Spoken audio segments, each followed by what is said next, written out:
বিসমিল্লাহির রহমানির রহিম। আসসালামু আলাইকুম। কেমন আছেন সবাই?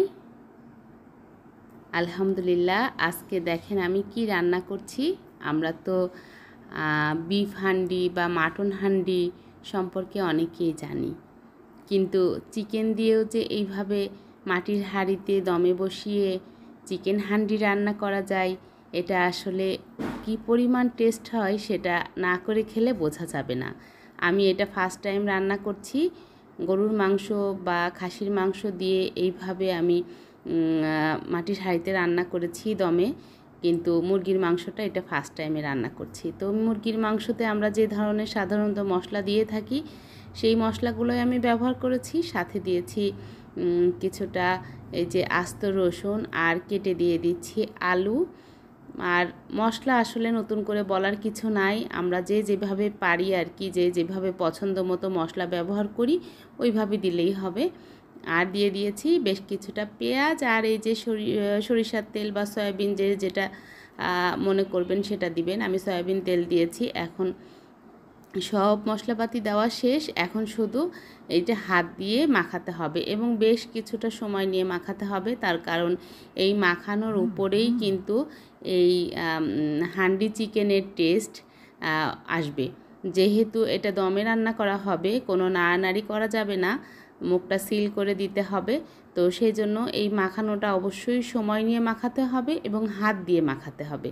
অনেকটা কষলে কষলে এমনভাবে মাখাতে হবে মাংসটার ভিতরে যেন সমস্ত মশলা চলে যায়।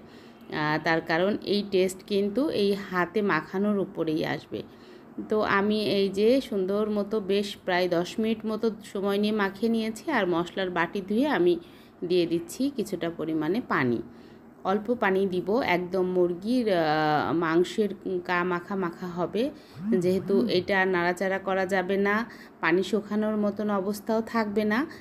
এইটা এমনভাবে দিব যে রান্নাও হয়ে যাবে এবং একদম সুন্দর মতো অল্প মাখা মাখা থাকবে আর কি। তো আমি এই যে দিয়ে দিলাম সব পানি টানি সমস্ত মশলাপাতি দিয়ে দিয়েছি। আর এখন এই যে আটা দিয়ে আমি সুন্দর মতো মুখটা সিল করে নিচ্ছি।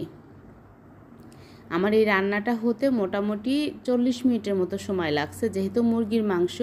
তো আমি 40 মিনিট সময় ধরে রান্না করেছি। 40 মিনিট সময়ে আমার মোটামুটি এটা দেশি মরক ছিল, সুন্দর সিদ্ধ হয়ে গেছে। এত পরিমাণ সফট হয়েছে মাংসগুলো, আসলে খেতে যে বুঝতে পারলাম যে এইভাবেও আসলে হান্ডি চিকেন কতটা টেস্ট করে রান্না করা যায়। আমরা মুরগির মাংস তো সাধারণত বাসায় রান্না করেই খেয়ে থাকি, তো এইভাবে একটু অন্যরকম করে খেলে কিন্তু মন্দ লাগে না মাঝে মধ্যে এইভাবে করলে। তো এই যে আমি এখানে চুলায় বসিয়ে দিয়েছি। প্রথম দিকে একটু হাই হিটে রেখেছিলাম 20 মিনিট মতো, তারপরে আর 20 মিনিট অল্প আঁচে রান্না করে নিয়েছি। এই যে বাষ্প বের হয়েছে, এই বাষ্পতেই গন্ধই আসলে বুঝে নিতে হবে যে আপনার মাংস রান্নাটা হয়ে গেছে। তা আমি এটা 40 মিনিট রান্না করার পর আরও 10 মিনিট দমে রাখছি। তারপর এই যে মুখটা আমি এখন এই যে আটাটা ছাড়িয়ে কেটে নিচ্ছি। তো আলহামদুলিল্লাহ এত সুন্দর একটা স্মেল বের হয়েছে, যেটা আসলে ভিডিওর মধ্যে তো ওইটা বোঝানোর মতন অবস্থা নেই। আর একটুখানি পেঁয়াজের বেরেস্তা ছিল, ছিটিয়ে দিয়ে আমি একটু নেড়ে দিচ্ছি। দেখেন মাটির হাঁড়িতে রান্না করার এই এক সুবিধা, মাটির হাঁড়িটা অনেকটা সময় তাপ ধরে রাখতে পারে আর কি। রান্না হয়ে গেছে তারপরেও আমার তরকারিটা এখনও ফুটছে।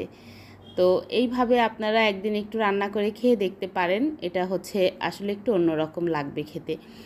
আমরা তো একঘেয়েমি রান্না খাই, এইভাবে অবশ্য দেশি মুরগি দিয়ে বা বড় সোনালি দিয়ে করলে মনে হয় বেশি মজা হবে। তার কারণ মাংসটা অনেক বেশি সফট হয়ে যায় এইভাবে দমে রান্না করার কারণে। আর হাত মাখিয়ে রান্না, সমস্ত মশলা দিয়ে কোনো রকম বাইরে কোনো বাষ্প বেরোনোর মতো অবস্থা নেই। তো এই যে হয়ে গেছে ফাইনাল লুক। কেমন লাগলো ভিডিওটা অবশ্যই কমেন্ট করে জানাবেন। সবাই অনেক বেশি ভালো থাকবেন, সুস্থ থাকবেন। আল্লাহ হাফেজ।